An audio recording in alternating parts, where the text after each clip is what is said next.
और ये भय सबको डराए हुए, और इस भय से कोई मुक्त नहीं हो पा रहा। इस भय से मुक्त होने का एक ही साधन है कि हम अपने मन को यह समझा लें कि इसको छोड़ना है, और कोई रास्ता ही नहीं। और जब हमारा मन ये समझ ले कि इसे हमें छोड़ना है, तो फिर छोड़ने का और छूटने का कोई दुख नहीं। इसी का नाम भागवत कथा। यही भागवत कथा का सार है। पूरी भागवत कथा में केवल यही उपदेश मिलता है कि संसार की कोई वस्तु नष्ट हो जाए, हमसे छूट जाए, हमारे पास न रह जाए, वो हमारी न रह जाए, यहां तक कि हमारा शरीर भी, फिर भी हमें कोई दुख न हो। हम अपने मन को इस प्रकार समझा लें, पहले से समझा करके तैयार कर लें कि सब कुछ छूटने वाला ही है, यह ज्ञान दृढ़ हो जाए। इसी का नाम भागवत। और 7 दिन में सुखदेव जी ने राजा परीक्षित को यही समझाया, विभिन्न कथाओं के माध्यम से, उदाहरण के माध्यम से यही समझाया। क्योंकि महाराज परीक्षित को भी भय है कि हम 7वें दिन मर जाएंगे, सब छूट जाएगा। और 7 दिन कथा सुनकर के महाराज परीक्षित को क्या मिला? मरने से बच गए? नहीं बचे। तक्षक नाग काट लेगा ये शाप था, क्या वो शाप बदल गया? नहीं बदला। तक्षक नाग आया और काटा, काम सब हुआ। फिर भागवत सुनने का फल क्या मिला? बोले भागवत सुनने का फल यही मिला कि महाराज परीक्षित ने 7 दिनों में ज्ञान विज्ञान को सुनकर अपने मन को समझा लिया, ये सत्य है जगत, और ये सत्य होना है। इस जगत में मरना तय है, सब कुछ छूटना है, इसलिए हम चाह करके भी इसे रोक नहीं सकते, इसलिए इसको एक्सेप्ट कर ले, स्वीकार कर ले। ये स्वीकार, और ये स्वीकार मन से हो जाए, अपने आप दुख नहीं। यही ज्ञान, यही विज्ञान श्रीमद् भागवत। विभिन्न कथाओं के माध्यम से आत्मा की नित्यता, परमात्मा का नियामकत्व और संसार का नाशवान होना, विनष्ट हो जाने का जो गुण संसार का है, इन बातों को समझना, यही भागवत का तात्पर्य। भागवत कथा गांव-गांव में होती, परंपराया होती। गया तीर्थ चारों धाम करके आने के बाद लोग भागवत की कथा सुनते, आयोजन करते। अपनी शक्ति और सामर्थ्य के अनुसार जिसकी जैसी क्षमता होती है, व्यक्ति इस अनुष्ठान को पूरा करता है, एक कर्तव्य समझकर और एक जिम्मेदारी समझकर। लेकिन ये सब करते हुए भागवत सुनने का वास्तविक फल यही है कि हमारा ज्ञान दृढ़ हो, संसार से हमारा मोह समाप्त हो। भागवत क्या है? वेदव्यास जी कहते हैं कि ज्ञान विज्ञान भक्त्यंग चतुष्टय परम वचः माया मर्दन दक्षम च विद्धि भागवतम च तत्। वेदव्यास जी कहते हैं ज्ञान विज्ञान भक्त्यंग चतुष्टय परम वचः, ज्ञान विज्ञान भक्ति से युक्त अनुबंध चतुष्टय संपन्न वो ज्ञान, जिस ज्ञान से माया का मर्दन हो जाए, माया की निवृत्ति हो जाए, उस ज्ञान का नाम भागवत। माया मर्दन दक्षम च विद्धि भागवतम च तत्, उसी को भागवत समझना चाहिए। 18,000 श्लोकों में श्री वेदव्यास जी ने श्रीमद् भागवत महापुराण की रचना की है। पुराण एक सनातन विद्या है। जिस प्रकार अनेक विद्याएं होती हैं, उसी प्रकार पुराण विद्या भी एक विद्या मानी जाती है। और पुराण में सृष्टि की उत्पत्ति, इसका पालन, भगवान के अवतार और जीवों के विभिन्न गतियों का वर्णन, और जीव को मोक्ष की कैसे प्राप्ति कैसे होगी, इन साधनों का वर्णन, यही पुराण का विषय होता है। इन्हीं विषयों का वर्णन पुराण में किया गया। धर्म, शाश्वत जो परम तत्व है, उस धर्म की ही विविध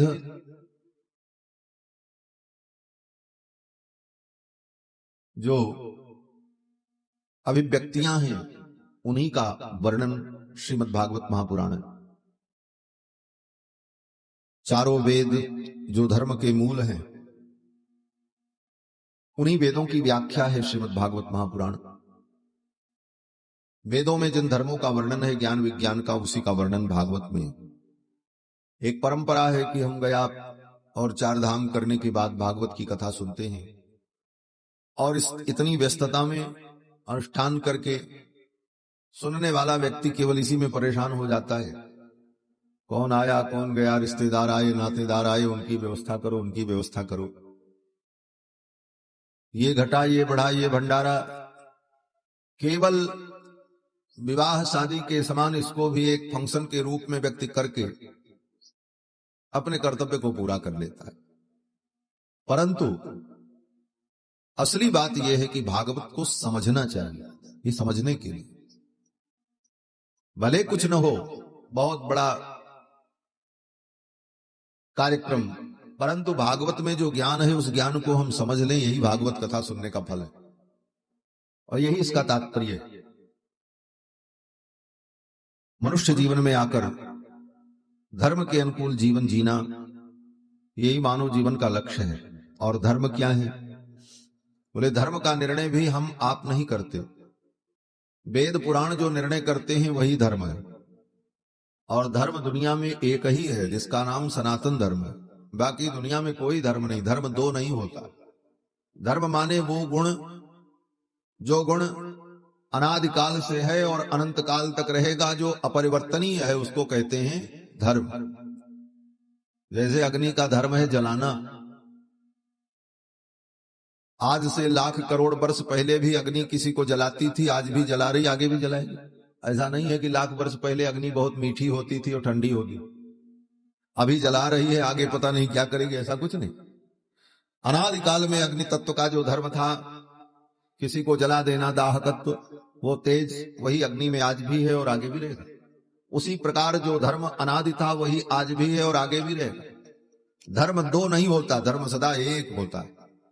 बाकी दुनिया में जितने धर्म के नाम पर हैं सब अधर्म है, चाहे वो ईसाइयत हो, चाहे इस्लाम हो, चाहे कोई भी धर्म। धर्म कहा जाता है लेकिन वो पंथ मात्र है, वो कोई धर्म नहीं। धर्म केवल सनातन धर्म। सनातन धर्म का मतलब जो अनादिकाल से, जब दुनिया में ईसाई मुसलमान सिख कोई पंथ मत नहीं था, तब भी अनादिकाल से वैदिक मार्ग, वेदों के द्वारा प्रवर्तित मार्ग ही चला आया। क्योंकि सृष्टि के प्रारंभ में ही भगवान ने ब्रह्मा को चारों वेद का ज्ञान प्रदान किया और वेदों के अनुकूल धर्म की व्यवस्था अनादिकाल से चली आई, और वही धर्म है, उसी को सनातन धर्म कहते हैं। ये हिंदू धर्म तो बाद में लोगों ने नाम रख दिया। कहीं भी हमारे यहाँ किसी शास्त्र में हमारे धर्म को, इस सिद्धांत को हिंदू धर्म नहीं कहा गया। ये तो बाद में मजबूरी में हिंदू शब्द जोड़ा गया। क्यों? बोले दुनिया में जब सब आ गए, कोई कहता हमारा अमुक धर्म, कोई कहता हमारा अमुक धर्म, हम इस धर्म के, हम इस धर्म के, तब ये कहना पड़ा कि भाई ये लोग किस धर्म के हैं? धर्म नाम से तो केवल हम ही लोग हैं। लेकिन जब धर्म के आगे विशेषण जोड़ करके और सारे धर्म लोग अपने को कहने लगे भाई हम ईसाई धर्म के, हम अमुक धर्म के, हम अमुक धर्म के, तो जो सनातन धर्म के लोग थे, केवल धर्म नाम से हमारी संज्ञा थी कि ये हम धर्म है। अब कहना पड़ा कि कौन धर्म है भाई? जब धर्म के नाम पर कई पंथ बन गए, तब ये कहना पड़ा कि ये हिंदू धर्म। ये हिंदू शब्द बहुत बाद में, अभी मात्र लगभग 1000 वर्ष, मान लो 1000 भी ज्यादा हो जाएगा, उससे भी कम वर्षों में ये हिंदू धर्म, हिंदू शब्द हमारे नाम से जुड़ा। अन्यथा हम सनातन धर्मी हैं।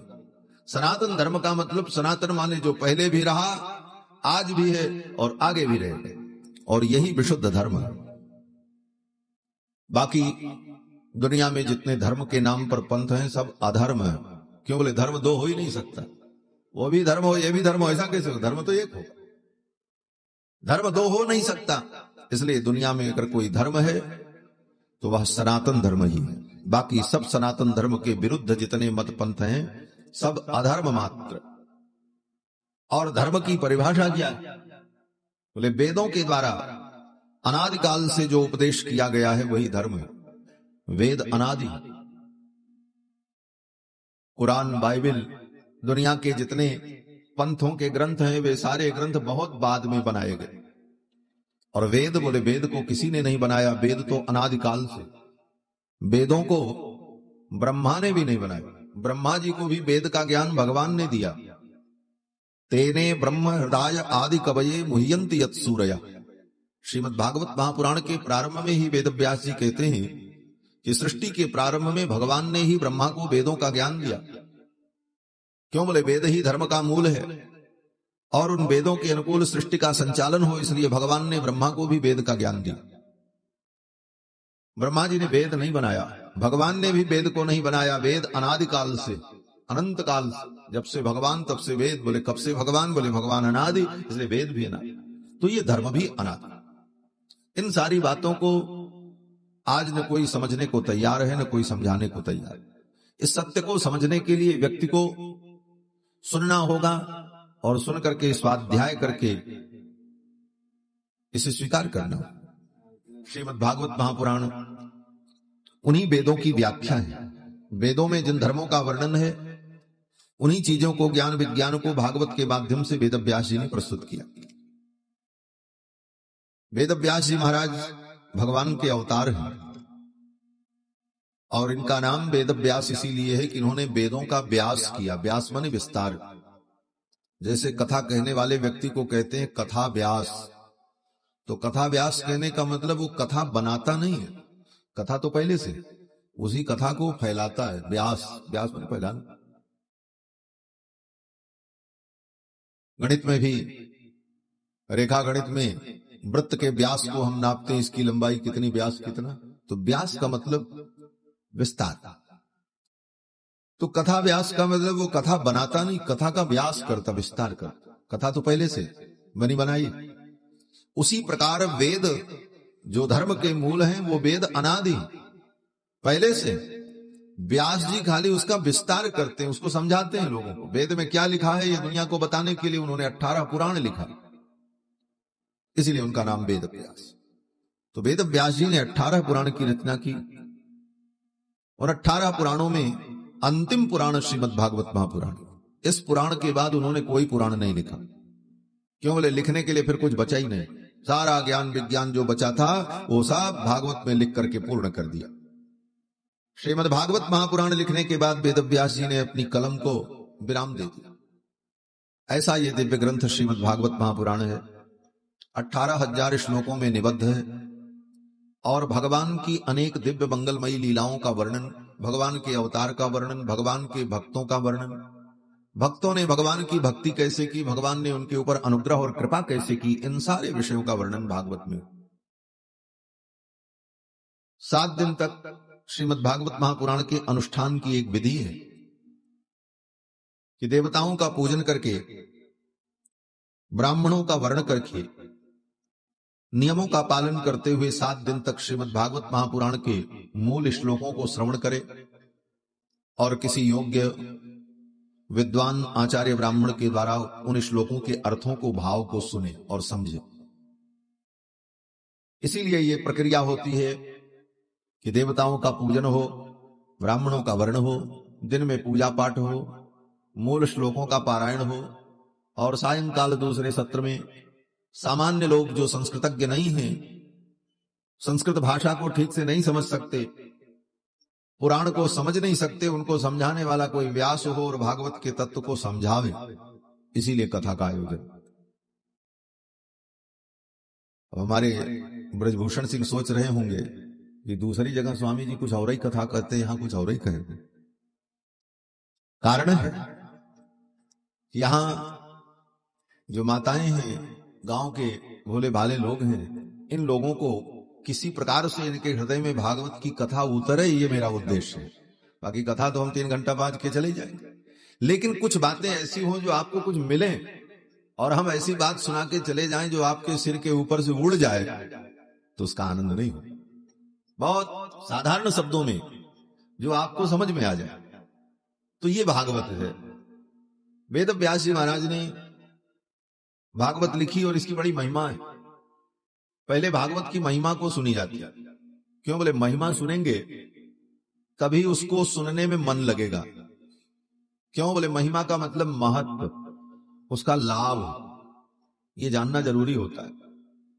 आप कोई भी वस्तु तभी खरीदते हो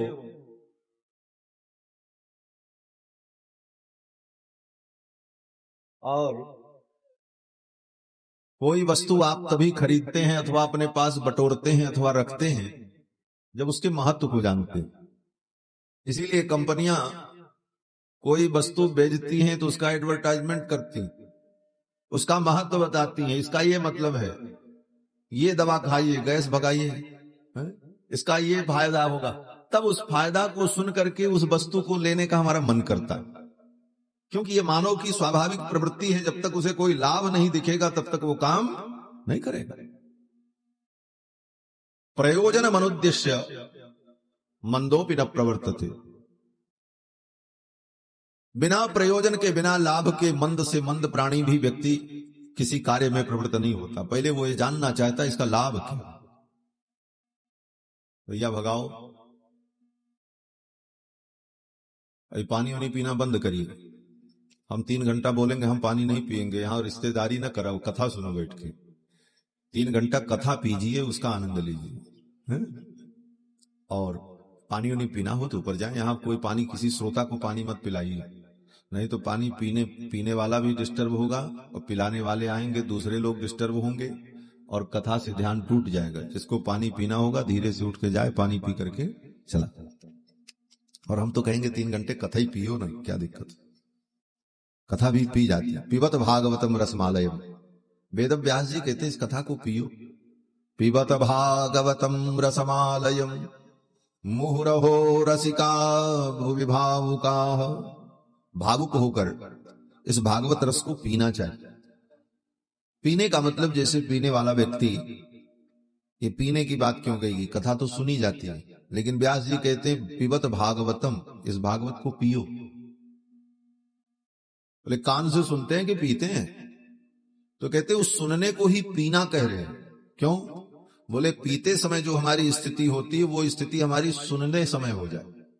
क्या स्थिति? बोले पानी पीने वाला व्यक्ति हिल नहीं सकता, पानी पीने वाला हंस नहीं सकता, पानी पीने वाला बोल नहीं सकता, पानी पीने वाला चल नहीं सकता।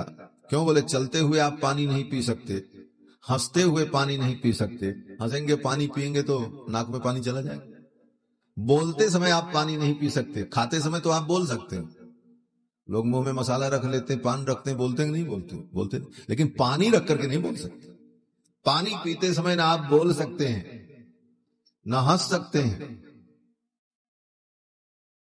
और पानी पीते समय ये सारे काम नहीं होते। इसका मतलब बोले भगवान की कथा कर सुनते समय न बोलो न हिलो और न कोई दूसरा काम, केवल कथा को पियो। पिबत भागवत रस, ये तात्पर्य है पीने का। पीने से तात्पर्य कि पानी पीने वाला व्यक्ति जैसे पीते समय दूसरा काम नहीं कर सकता। खाते समय आप दूसरा काम कर सकते हो, सुनते समय आप दूसरा काम कर सकते, लेकिन पीते समय दूसरा काम कठिन हो जाता। उसी प्रकार भगवान की कथा को सुनते समय दूसरा कोई काम नहीं। तब ये कथा हृदय में उतरती है, तब समझ में आती। समझना पड़ता है, मन इसमें लगाना पड़ता है। तो सर्वप्रथम भागवत के महात्म्य का वर्णन किया वेद व्यास जी ने। इसकी महिमा क्या? 6 अध्याय में भागवत महापुराण के महात्म्य का वर्णन किया। महात्म्य यह है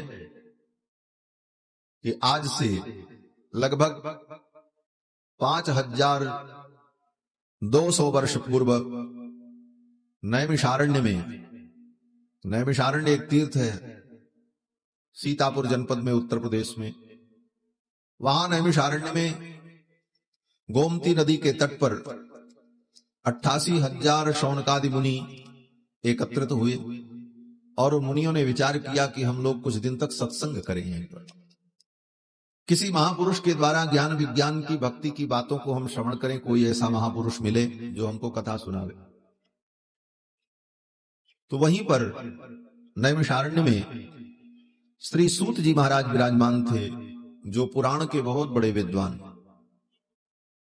उनको अनेक कल्पों की कथाओं का ज्ञान। उन्हीं सूत जी महाराज के चरणों में जाकर 88,000 शौनकादि मुनियों ने निवेदन किया कि हे भगवान, आप कृपा करके हमें ऐसी कथा सुनाओ जो कथा मेरे कानों के माध्यम से हृदय में जाए और रसायन का काम करे। सूताख्या ही कथा सारम मम कर्ण रसायनम। वो कथा मेरे कानों के माध्यम से हृदय में जाए और रसायन का काम करे। रसायन माने औषधि। जैसे औषधि का सेवन करने से रोग दूर हो जाता है, शौनक जी कहते हैं ऐसी कथा आप सुनाओ कि वो कथा मेरे कानों के माध्यम से हृदय में जाए और मेरे अंदर जो रोग है वो रोग नष्ट हो जाए। कौन सा रोग? बोले सर्दी जुकाम बुखार कोरोना। कहते ये रोग नहीं, माया का रोग जो लगा, मोह का रोग, अज्ञान का रोग, क्रोध का रोग, काम का रोग, काम क्रोध लोभ मोह ईर्ष्या पाखंड छल कपट, ये सारे जो रोग हैं, इन रोगों से भी हम पीड़ित हैं। इन रोगों के कारण ही दुख है। बाकी जो रोग है वो तो कभी कभी दुख देता, सर्दी रोज थोड़ी होती। महीना 4 महीना पे एक बार होगी, 2 दिन परेशान करके चली जाएगी। बुखार भी आएगा, कभी 4-6 महीने पर साल में 1 आध बार आया, 1-2 दिन परेशान होगा व्यक्ति, गोली टेबलेट खाएगा, ठीक हो जाएगा। वो रोग उतना खतरनाक नहीं है, कोरोना आएगा वो भी ठीक हो जाएगा। लेकिन काम क्रोध लोभ मोह ईर्ष्या कपट द्वेष अज्ञान मूर्खता, ये रोग इतना भयानक है, जन्म से मृत्यु तक हमको दुख देता है। इन रोगों से हम दुखी हैं। ईर्ष्या के कारण हम दुखी हैं। 24 घंटे लोगों से जिससे ईर्ष्या है वो दुख झेलता रहता है, वो रोग छूटता ही नहीं। काम का रोग, क्रोध का रोग, ये सारे जो रोग हैं, इन रोगों की निवृत्ति हो।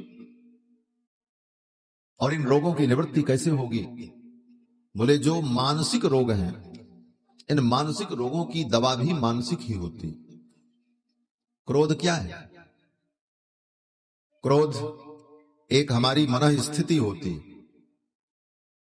हमारे मन की एक स्थिति बनती है कि हम दूसरे के प्रति उग्र हो जाते हैं और मन हमारा कहता है इसे मारें, इसका विनाश करें, इसके साथ ऐसा कर दें। ये सारे भाव, तो ये एक मन स्थिति जो मन की है, यह कैसे शांत हो? बोले अब इसकी दवा भी मानसिक ही है। दूसरे भाव आवे और उन भावों को हटावें। इसीलिए कथा सत्संग के माध्यम से जो मानसिक रोग हैं, उन मानसिक रोगों की निवृत्ति होती। और हमारे मानसिक रोग की निवृत्ति हो जाए तो हम ज्यादा सुखी हो जाए। ज्यादा दुख मानसिक रोग से। शारीरिक रोग से प्राणी उतना परेशान नहीं है जितना इन रोगों से परेशान है, काम क्रोध ईर्ष्या द्वेष आदि से, अज्ञान से। इन्हीं की निवृत्ति के लिए भगवान की कथा रसायन और औषधि। शौनक जी ने कहा, हे गुरुदेव, आप कृपा करके ऐसी कथा सुनाओ कि जिससे हमारे आंतरिक रोगों की निवृत्ति हो जाए। सूताख्या ही कथा सारम मम कर्ण रसायनम। और विशेष करके इस कलयुग में हम अज्ञानी प्राणियों को भगवान कैसे मिले, उनकी भक्ति कैसे हमें प्राप्त हो, इस साधन का आप वर्णन करो। कृष्ण प्राप्ति करम सस्वत साधनम तद्वदाधुना।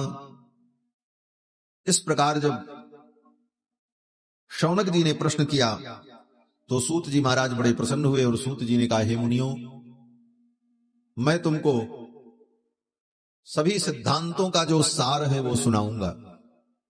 और सभी सिद्धांतों का सार क्या है? बोले श्रीमद् भागवत महापुराण। इसका महत्व क्या है? सूत जी कहते हैं, काल ब्याल मुख ग्रास त्रास निर्णाश हेतवे। काल रूपी ब्याल के मुख का जो ग्रास बना हुआ है, उसके दुख को दूर करने वाली ये कथा है। काल माने समय, और काल के मुख में हम आप सब बैठे। समय का ग्रास हम आप हर क्षण बन रहे।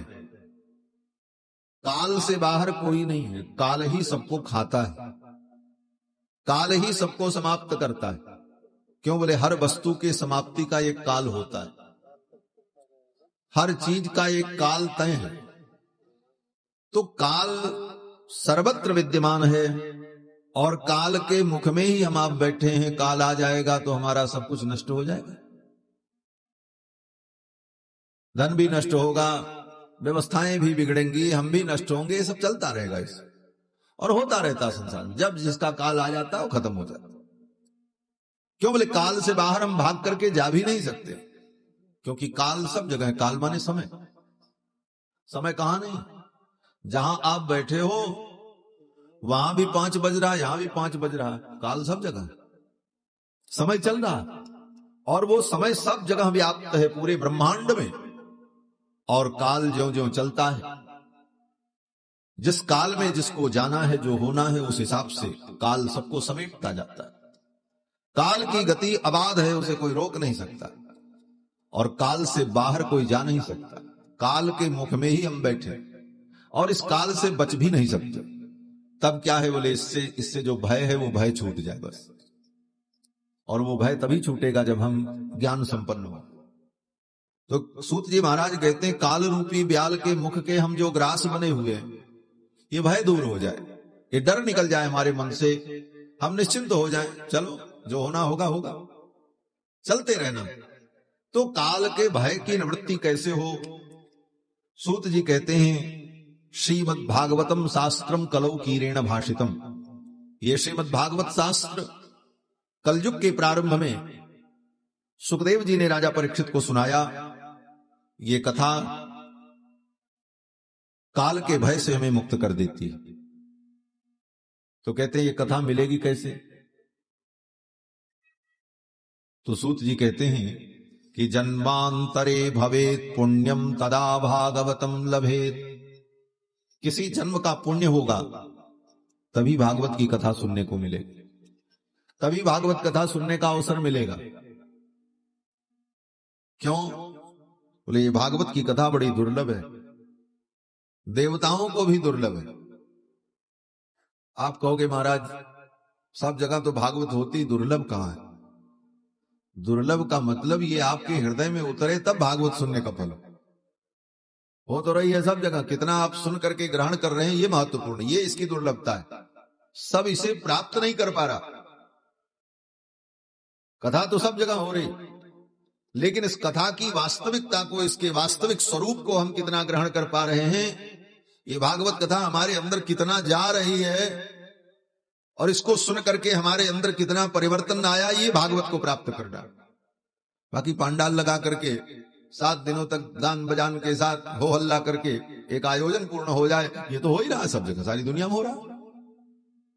लेकिन भागवत हमारे अंदर कितनी आ रही है, इस भागवत को सुनने से हमारा भय कितना दूर हुआ, हम कितने बदले, हमारे अंदर के शत्रु, हमारे रोग कितने दूर हुए, काम क्रोध मोह लोभ आदि जो विकार थे उनसे हम कितने मुक्त हो पाए, ये भागवत सुनने का या इसकी प्राप्ति है। भागवत जब आपके अंदर जाएगी, भागवत को आप प्राप्त करेंगे तो इन सारे रोगों की निवृत्ति। सूत जी कहते हैं कि जन्मांतरे भवेत पुण्यम तदा भागवतम लभेत। जो बार बार पुण्य करता रहेगा, पुण्यात्मा होगा, अनेक जन्मों के उसके पुण्य होंगे, उसी का मन लगेगा, वही इसको मन से सुनेगा और समझेगा और अपने जीवन को बदलेगा। बाकी कोई वस्तु देकर, कोई पदार्थ देकर के इसे पाया नहीं जा सकता। भागवत कथा कोई ऐसी वस्तु नहीं है कि चलो भाई हमारे अंदर कोई योग्यता नहीं तो हम करोड़ रुपया देके भागवत ले लेंगे। करोड़ रुपया से भागवत नहीं मिलती, भागवत तो भाव से मिलती है। इसका भाव बड़ा महंगा है। भाव का मतलब धन देकर के इसे नहीं पाया जा सकता, इसको भाव से पाया जा सकता। ये इसकी दुर्लभता है।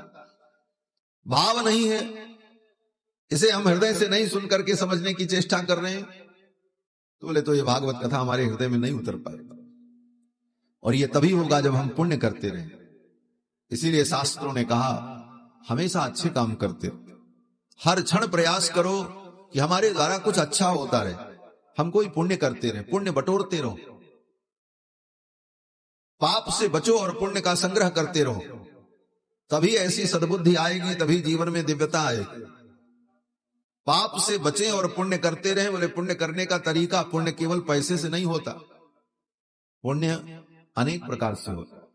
कोई जरूरी नहीं है कि आपके पास पैसा हो तभी आप पुण्य कर पाओगे ना, ऐसे भी होगा। आपसे जो बड़े लोग हैं उनका आदर करो, यही पुण्य है। संत महात्माओं के चरणों में साष्टांग प्रणाम करो, ये पुण्य है। रास्ते में कोई मंदिर पड़ जाए परिक्रमा कर लो, उसकी देवता को प्रणाम कर लो, यही पुण्य है। कोई पवित्र तीर्थ, नदी, सरोवर, तालाब मिले, उस सरोवर तालाब में, नदी में जाकर आचमन करके जल छींट लो, ये पुण्य है। बिना पैसे का पुण्य है, करते चलो।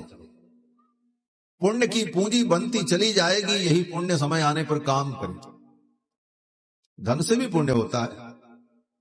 धन से पुण्य करने का अनेक तरीका है। दान करो, यज्ञ करो, मंदिर बनवाओ, तालाब बनवाओ, बावड़ी बनवाओ, ये भी पुण्य है। लेकिन इसके अतिरिक्त बिना धन के भी पुण्य किया जा सकता है, जो हमारे वश में है। कुछ न कर सको तो रोज हनुमान चालीसा का ही नियम से पाठ करो, एकादशी का व्रत करो, नवरात्रि का व्रत करो। इसमें कौन पैसा लगना है? इसमें तो पैसा बचना है। जो रोज खाते थे वो खाना बंद कर दो, कुछ बचेगा ही माल। ऐसे ही पुण्य बटोरा जाता है। बिना पैसे के और बिना संसाधन के भी पुण्य करके हम अपने जीवन को दिव्य और अद्भुत बना सकते। यही मानव जीवन विज्ञान है। तो इन सारे पुण्यों को हम संचय करते रहे। गौ माता की सेवा करो, गाय मिल जाए तो जाकर के गाय के पीठ पर हाथ फेर कर उसके गले को सहलाकर गौ माता को प्रेम से मानसिक प्रणाम कर लो, ये पुण्य हो गया। गौ के स्पर्श मात्र से पाप नष्ट हो जाते हैं। कम से कम महीने में एक बार पंचगव्य का प्राशन करो। देसी गाय का दूध, दही, घी, गोमूत्र और गोबर, इन 5 चीजों को लेकर थोड़ी थोड़ी मात्रा में, ज्यादा नहीं। गोबर थोड़ा सा, गाय का, वो भी देशी गाय का, और गोमूत्र आधा चम्मच, और 1 कटोरी दूध, आधी कटोरी दही, 1 चम्मच उसी में घी, लेकिन सब गाय का हो और देशी गाय का, मिलाकर और सूर्य भगवान का स्मरण करके उसे लेकर के थोड़ा सा 1 चम्मच हाथ में लेकर के आचमन कर ले, तो व्यक्ति के हड्डी के अंदर के पाप समाप्त हो जाए। यत्वगस्त्य गतम पापम देहे तिष्ठति मामके प्रासनात् पंचगव्यस्य दहत्यग्निरिवेन्धनम। तो इन सारे सत्कर्मों को करते करते जब जीवन के कलमश दूर होते हैं, पाप मिटता है, तब सद्बुद्धि पैदा होती है, पुण्य जागृत होता है, तब अच्छे काम की प्रवृत्ति और बढ़ती, तब ज्ञान विज्ञान समझ में आता। इसीलिए सूत जी महाराज कहते हैं, हे मुनियों, ये भगवान की कथा बड़ी दुर्लभ है। जीव के पास पुण्य होगा, सत्कर्म होगा, तभी ये हृदय में उतरेगी। और उदाहरण दिया कि कोई सोचे कि हम कोई वस्तु देकर के इसे पालेंगे, बड़ा कठिन। क्या उदाहरण दिया? कहते हैं, जब राजा परीक्षित कथा सुनने बैठे गंगा के तट पर, सुखदेव जी कथा सुनाने आए, और जो ही सुखदेव जी ने मंगलाचरण किया, देवराज इंद्र स्वर्ग से आए, कई देवताओं के साथ, हाथ में अमृत कलश लेकर के आए।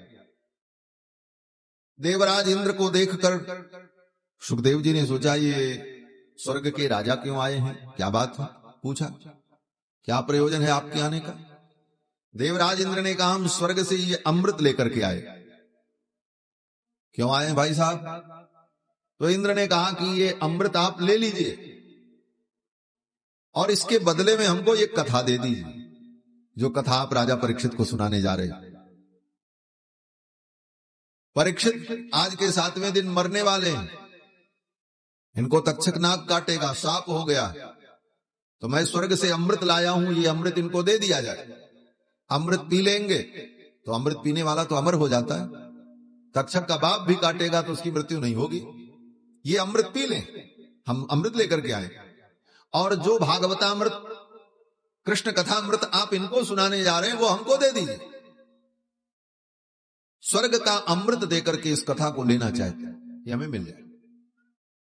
स्वर्ग का अमृत साधारण नहीं होता महाराज, मर्त्यलोक में कहां मिलेगा किसी को। और स्वर्ग का अमृत, वो भी 1-2 ड्रॉप नहीं, बूंद नहीं, चम्मच नहीं, पूरा घड़ा ही लेकर के आए, बोले ले लो, लेकिन ये कथा में दे दी।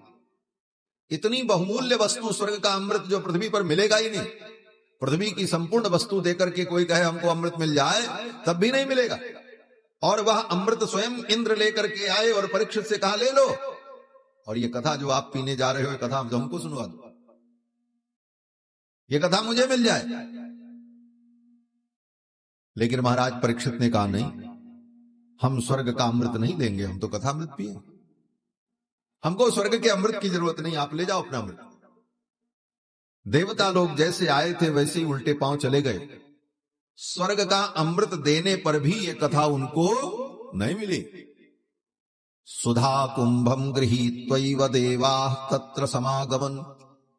सुधा कुंभ अमृत कलश लेकर के आए और कहा कि एवं विनिमये जाते सुधा राज्ञा प्रपीयताम, विनिमय हो जाए, अदला बदली हो जाए। इस अदला बदली होने पर राजा अमृत पी लेंगे, हम लोग कथा सुन लेंगे। लेकिन राजा परीक्षित ने मना कर दिया। सुखदेव जी ने भी कहा नहीं नहीं, आप जाओ, आप इसके अधिकारी नहीं हो। स्वर्ग के देवता अमृत दे करके भी इस कथा को प्राप्त नहीं कर पाए, ये इसकी महत्ता है। और हमें इस मृत्युलोक में ये कथा सुलभ है, हम इसे सुन सकते हैं, पा सकते हैं, और बहुत कम प्रयास में ही इसको पा सकते हैं और प्राप्त कर सकते हैं। इसके बाद भी जीव का दुर्भाग्य कि जीव इस तत्व को, इस ज्ञान को नहीं प्राप्त कर पाए। देवता चले गए। सूत जी महाराज कहते हैं, हे मुनियों, मैं तुम्हें एक आख्यान सुनाता। एक बार नारद जी घूमते घूमते उत्तराखंड पहुंचे, बद्रीनाथ धाम, जहां पर लोग जाते हैं बद्रीनाथ धाम तीर्थ यात्रा करने। अगले महीने में, मई में, 20 मई से बद्रीनाथ धाम में कथा है। शायद ब्रजभूषण सिंह जी जाएं, कह रहे थे, देखा जाए। बद्रीनाथ धाम में बद्रीनाथ भगवान के सामने ही कथा है। लगभग 450 लोग, 500 लोग उस कथा में पहुंच रहे हैं। वहां बद्रीनाथ धाम भारत का सिरमौर तीर्थ है। बद्रीनाथ भगवान जो हैं, भगवान नारायण, वही भारतवर्ष के अधिदैवत हैं।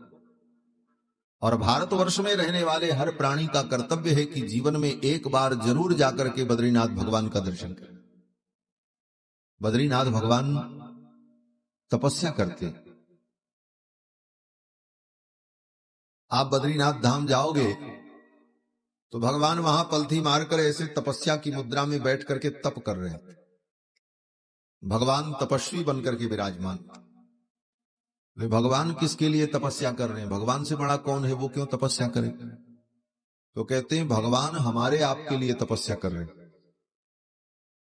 हमारे आपके लिए? हाँ, इस भारत में रहने वाले प्राणी को तप करना चाहिए। ये भारतवर्ष तपोभूमि है, ये भोग भूमि नहीं।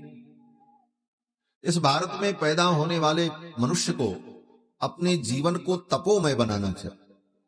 त्याग वैराग्य से युक्त होकर मानव जीवन के लक्ष्य को प्राप्त करना, यही तप है। और भारत में पैदा होकर भारत में रहकर व्यक्ति तप न करे तो भारत में रहने का अधिकारी नहीं है, उसे सुख और शांति नहीं प्राप्त हो सकती। तो भगवान ने विचार किया कि कलयुग में लोग मनमुखी हो जाएंगे, मनमाना आचरण करने वाले हो जाएंगे, तो भारत के प्राणी तपस्या ज्ञान वैराग्य से विमुख हो जाएंगे, फिर इन्हें सुख नहीं मिलेगा, ये सुख शांति प्राप्त नहीं कर पाएंगे। तो भारत के प्राणियों पर करुणा करके सबके बदले में भगवान ही तपस्या करने बैठ गए। यही कथा है बद्रीनारायण भगवान की। तो बद्रीनारायण भगवान जो तप कर रहे हैं, क्यों कर रहे हैं? हमारे आपके लिए कर रहे हैं कि भारत में रहने वाले प्राणियों को तपस्या करना चाहिए, और ये कलयुग में नहीं कर पाएंगे, इसलिए इनके बदले में मैं तप करूं और इनका कल्याण। तो हमारे आपके बदले में भगवान तप कर। तो कहते तप भगवान करेंगे, फल हमको कैसे मिलेगा? तो भगवान ने कहा भारत में रहने वाले व्यक्ति यहां आकर के अगर हमारा दर्शन कर लेंगे तो हमारे दर्शन मात्र से उनको तपस्या का फल मिल जाए। इसीलिए भारत में रहने वाले हर व्यक्ति को एक बार तो जरूर अपने जीवन में समय निकाल कर कैसे भी बद्रीनाथ भगवान का दर्शन करने जाना चाहिए। वहां आज भी बद्रीनाथ भगवान के यहां बड़े बड़े तपस्वी महात्मा लोग निवास करते हैं, भजन करते हैं, साधना करते हैं। देवर्षि नारद एक बार घूमते घूमते बद्रीनाथ धाम पहुंचे। वहां पर पहले से ही ब्रह्मा जी के पुत्र सनक, सनंदन, सनातन, सनत कुमार, ये 4 भाई जिनको सनकादिक कहा जाता है, ये चारों वहां गए थे सत्संग करने के लिए। नारद जी भी पहुंचे। नारद जी थोड़े उदास थे, तो सनकादिकों ने नारद जी से पूछा, देवर्षि आप इतने उदास क्यों? इदानीम शून्य चित्तोषि, आपका चित्त शून्य है, आपको प्रसन्न रहना चाहिए, आपको किस बात का टेंशन है? अरे सामान्य प्राणी को टेंशन हो, अज्ञानी को टेंशन हो, बुद्धिमान को, भगवत भक्त को, ज्ञानी व्यक्ति को किस बात का टेंशन? उसके चित्त में अशांति क्यों? सनकादिकों ने कहा, नारद जी आप तो भक्त हो, तवेमं मुक्त संगस्य, तवेदम मुक्त संगस्य, आप तो मुक्त संग हैं, नोचितम, आपको इस प्रकार की चिंता हो ये उचित नहीं, आपको तो प्रसन्न रहना चाहिए। तो नारद जी ने कहा, हे मुनियों, मेरी चिंता का कारण कोई साधारण नहीं है। हमारा कोई काम बिगड़ गया है, मेरा कोई काम नहीं हो रहा है, अथवा हम जिस चीज को चाह रहे हैं वो वस्तु हमको नहीं मिल रही है, इन सब बातों की चिंता नहीं है। ये तो संसार है, सब ऐसे ही चलता रहता। इन बातों की हमें चिंता नहीं, हमें चिंता कुछ और है। बोले किस बात की चिंता है? तब नारद जी ने कहा कि हे मुनियों, मैं घूमते घूमते वृंदावन पहुंचा। अनेक तीर्थों में भ्रमण करने के बाद जब मैं वृंदावन में पहुंचा, तो वृंदावन में जमुना के तट पर एक स्त्री युवती रो रही थी, और उसके अगल बगल दो बूढ़े व्यक्ति पड़े थे। दोनों बेहोश थे, अचेत थे। कई स्त्रियां उस स्त्री की सेवा कर रही थी, कोई पंखा कर रही थी, कोई चंवर डुला रही थी। इस दृश्य को देखकर मुझे लगा कि कोई होगी। मैं तो जा रहा था, लेकिन उस स्त्री ने हमको देखा और कहा, हे महात्मन, हे साधु, जरा रुको और मेरे भी दुख को दूर करो। नारद जी कहते हैं, उस स्त्री के बुलाने पर मैं गया और मैंने पूछा, देवी आप कौन हो, आपकी समस्या क्या है, आप क्यों दुखी हो? उस स्त्री ने कहा कि अहम भक्ति रीति ख्याता इमौ में तनयौ मतौ ज्ञान वैराग्य नामानो काल योगेन जर्जरौ।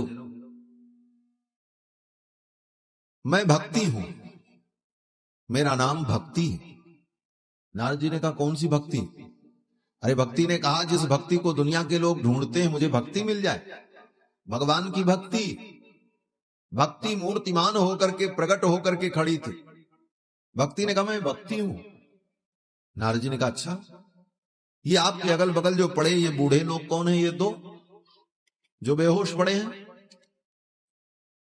और भक्ति देवी ने कहा कि ये मेरे पुत्र हैं, एक का नाम ज्ञान है और एक का नाम वैराग्य। ये दो मेरे बेटे हैं। भक्ति के दो पुत्र हैं, एक का नाम ज्ञान, एक का नाम वैराग्य। लेकिन भक्ति जवान थी और उसके बेटे ज्ञान वैराग्य बूढ़े और बेकार अचेत पड़े थे। भक्ति महारानी ने कहा, यही मेरे दुख का कारण, मेरे बेटे अचेत पड़े हुए, ये किसी काम लायक नहीं रहे, इनका सामर्थ्य, इनकी शक्ति समाप्त हो गई है, इसीलिए मैं दुखी हूं। कोई भी मां इस बात से जरूर दुखी होगी कि उसका बेटा शक्तिहीन हो जाए, किसी लायक न रह जाए, तो मां को तो दुख हो। भक्ति महारानी कहती, यही मेरे दुख का कारण है, मेरे इन दोनों बेटों को आप ठीक कर दो, इनको आप स्वस्थ बना दो, मैं प्रसन्न हो जाऊंगा। नारद जी ने कहा, अच्छा, भक्ति के पुत्र का नाम ज्ञान और वैराग्य। भक्ति तो ठीक है, लेकिन ज्ञान वैराग्य बीमार पड़े हैं, किसी काम लायक नहीं, बूढ़े हो गए। जैसे बूढ़ा व्यक्ति होता तो है, लेकिन उससे कुछ नहीं होता है। वो होता है, लेकिन उससे कुछ होता नहीं। सत्ता उसकी रहती, लेकिन उसके रहने का कोई मतलब नहीं रहता, क्योंकि उससे कुछ हो नहीं सकता। इस कलयुग की में यही विशेषता है, कलयुग का यही प्रभाव है कि भक्ति तो है, लेकिन भक्ति के पुत्र ज्ञान वैराग्य किसी काम लायक नहीं, बूढ़े हो गए, बेकार पड़े। हमारी आपकी भी यही स्थिति। हमारे आपके अंदर भक्ति तो है, लेकिन ज्ञान दृढ़ नहीं है, वैराग्य दृढ़ नहीं। भक्ति है, भक्ति न होती तो कथा सुनते, भक्ति न होती तो अपने धर्म कर्म के, संसार के नियमों का पालन करते। भक्ति तो है, लेकिन भक्ति कि पुत्र ज्ञान वैराग्य जो है ये बेकार हैं, लेकिन किसी काम लायक नहीं। ज्ञान वैराग्य हमारे आपके अंदर तो है जो भक्ति के पुत्र हैं, लेकिन वो ज्ञान वैराग्य काम लायक नहीं। ज्ञान क्या है? बोले ज्ञान केवल इतना है कि भगवान ही परम सत्य है, बाकी ये सब संसार माया है। ज्ञान इतना ही है। लेकिन इस ज्ञान को कितना हम समझते हैं और कितना इसको व्यवहार में लाते हैं। है तो ज्ञान, लेकिन वो काम नहीं कर रहा, बूढ़ा है, पड़ा है, असक्त है। वैराग्य बोले वैराग्य भी है। हम आप जानते हैं संसार की एक वस्तु, एक तृण भी हमारा नहीं है। कोई भी वस्तु हमारी नहीं है। ये तो जब तक शरीर में प्राण है तब तक कह लो ये मेरा है, ये मेरा है।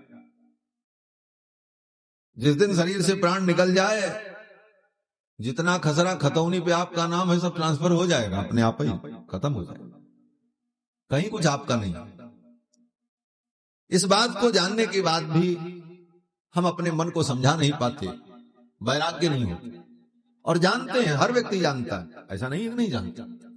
एक अनपढ़ व्यक्ति भी जानता है कि दुनिया में एक दिन हमको मर जाना है, और मर जाने के बाद अपना कुछ नहीं। और कब मरना ये भी नहीं पता, हो सकता है 10 मिनट बाद ही मर जाए, कौन ठिकाना। 10 साल हम जिएंगे ये तो बात की बात है। कब मर जाएं, आज अभी मर जाएं, कल मर जाएं, 2 मिनट बाद मर जाएं, इसका भी कोई ठिकाना नहीं। कब ये संसार छूट जाएगा। ये सब कुछ जानते हुए भी हम संसार के इसी अज्ञान के पचड़े में पड़ करके लड़ते भिड़ते मरते दुख प्राप्त करते। न ज्ञान दृढ़ हो पाया, न वैराग्य दृढ़ हो पाया। भक्ति थोड़ी बहुत है, कभी कभार भगवान की पूजा कर ले रहे हैं, धूप बत्ती कर ले, तीर्थ में जा रहे हैं, गंगा नहा ले रहे हैं, भक्ति तो है। लेकिन भक्ति के पुत्र ज्ञान वैराग्य जो है वो मजबूत नहीं है, वो कमजोर पड़े हैं। इसलिए सब करने के बाद भी हम शांति का अनुभव नहीं कर पा रहे। यही भक्ति महारानी की समस्या। ये सब बड़ी तात्विक बातें हैं, ये केवल कहानी नहीं है, ये हमारे जीवन का दर्शन है। हमारे जीवन में जो हो रहा है, जो घटित हो रहा है और हमें क्या करना है, इसका उदाहरण है, इसका निर्णय है। भक्ति महारानी ने देखा, नारद जी से कहा, गुरुदेव आप कृपा करो, मेरा ज्ञान वैराग्य ये जो बेटा है, दोनों बेटे हैं, ये दोनों बेटे ठीक हो जाए, मैं ठीक हो जाऊं। और नारद जी से कहा, नारद जी कौन है? बोले संत। ये ज्ञान वैराग्य हमारा जो कमजोर है, इसको ठीक कौन करेगा? कोई डॉक्टर थोड़ी करेगा, कोई इंजीनियर इसके लिए नहीं आएगा, इसके लिए कोई नेता, कोई विधायक, कोई एमपी और कोई गांव प्रधान नहीं ठीक करेंगे। ये काम तो कोई संत करेगा। कोई भगवान के भक्त मिलेंगे, कोई ज्ञानी महापुरुष मिलेंगे, वो इसको ठीक करेंगे। इसीलिए भक्ति महारानी ने किसी राजा से नहीं कहा, किसी वैद्य से नहीं कहा, देवर्षि नारद से कहा, आप ठीक करो, मेरे दुख को दूर करो। क्यों? बोले भो भो साधो क्षणम तिष्ठ मच्चिंतामपि नाशय। भक्ति महारानी ने कहा, हे साधु। हे साधु कौन? बोले नारद जी के लिए कह रहे हैं, हे साधु मत चिंतामपि नाशय, मेरी भी चिंता को दूर करो। क्योंकि मैंने सुना है कि दर्शनम तव लोकस्य सर्वथा गहरम परम। संत का दर्शन ही व्यक्ति के पाप का नाश करता है। दर्शनम तव लोकस्य सर्वथा गहरम परम। आप जैसे संत का दर्शन, आगे माने पाप, पाप का नाश कर देता।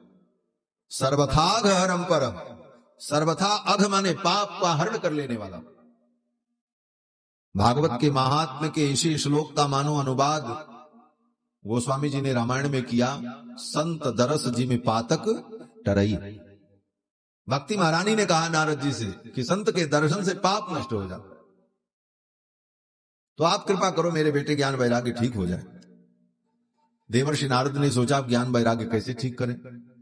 तो ज्ञान वैराग्य को ठीक करने के लिए नारद जी ने उनको गीता सुनाई, श्रीमद् भगवत गीता। श्रीमद् भगवत गीता अलग है और श्रीमद् भागवत अलग है। बहुत लोग, अच्छे अच्छे लोग महाराज, आधुनिक शिक्षा जो है, आधुनिक शिक्षा में अच्छी अच्छी डिग्री लेने वाले लोग भी बोल बैठते महाराज भागवत गीता हम भी सुनेंगे। भागवत गीता अलग, भगवत गीता अलग है, भागवत अलग है। भगवत गीता उसका नाम भगवत गीता इसलिए है कि भगवान ने उसको गाया है, अर्थात भगवान ने उसको भगवान ने अर्जुन को सुनाया है, तो भगवान के द्वारा गाई गई है, इसलिए नाम उसका है भगवत गीता। और भगवत गीता कितनी बड़ी है बोले 18 अध्याय हैं उसमें, 700 श्लोक है 18 अध्याय। और भागवत बोले भागवत पुराण है, इसमें 18,000 श्लोक है और उसमें 18 अध्याय है, ये पुराण है।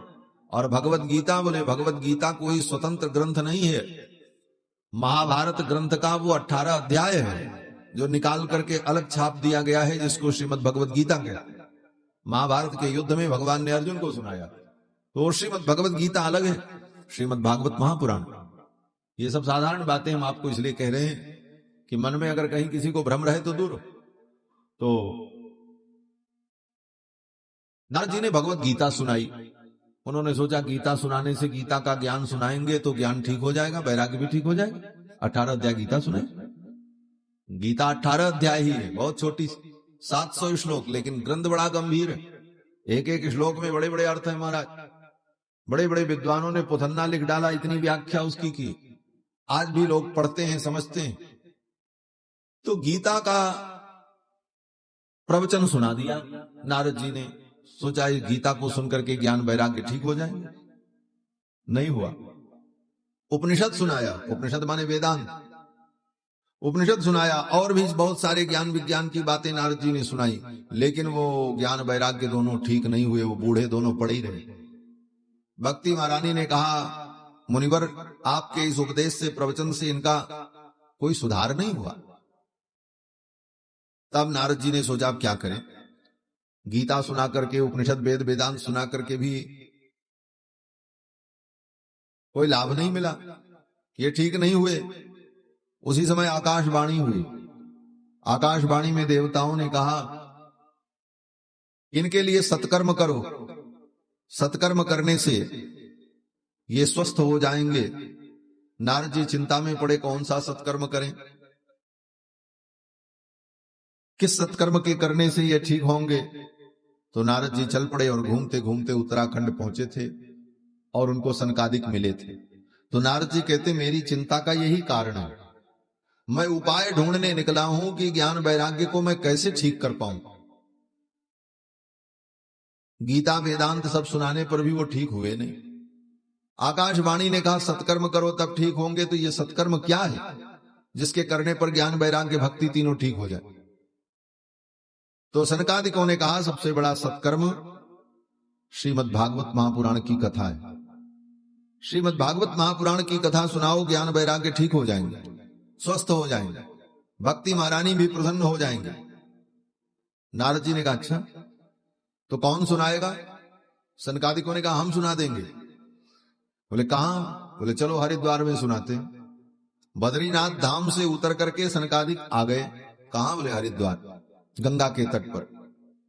और नारद जी ने सारी व्यवस्था की कि भागवत की कथा हो, जिससे भागवत कथा को सुनकर के ज्ञान वैराग्य स्वस्थ हो जाए।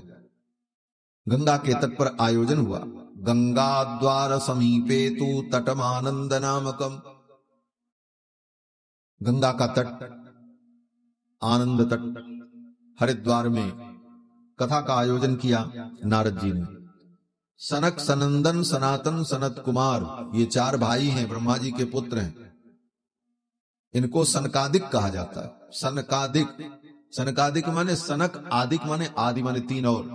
तो ये चार भाई एक साथ रहते हैं, जहां रहते हैं, ब्रह्मा जी के पुत्र हैं।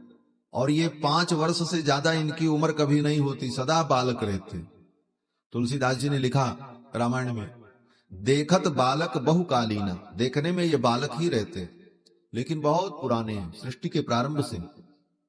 और इनका काम क्या है, बोले ये चारों भाई सनक, जो पहले हैं उनका नाम सनक, दूसरे का नाम सनंदन, तीसरे का नाम सनातन, और चौथे जो है उनका नाम सनत कुमार।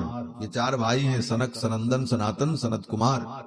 लेकिन अब चारों भाइयों का एक साथ नाम तो कोई ले नहीं पाता, इसलिए एक बार में कह देते सनकादिक। सनकादिक माने चारों। ये सनकादिक ब्रह्मा जी के पुत्र हैं। और सदा 5 वर्ष के ही रहते हैं। 5 वर्ष से ज्यादा इनकी आयु नहीं होती और कोई कपड़ा भी नहीं पहनते, दिगंबर। केवल एक काम करते हैं चारों भाई, केवल भगवान का भजन और भगवान का चित्त। और कहीं भी रहते हैं तो इनको किसी की जरूरत भी नहीं होती। 3 भाई कथा श्रोता बनकर के बैठ जाते हैं और एक भाई कथा सुनाने लगते हैं। कथा शुरू हो जाती है और जब वो थक गए तो वो नीचे जाकर के बैठ जाते हैं, श्रोता बन जाते हैं। उन 3 में से कोई आकर के फिर ऊपर बैठ जाता और फिर भगवान की चर्चा शुरू करता। इस प्रकार ये चारों भाई सदा सत्संग ही करते रहते।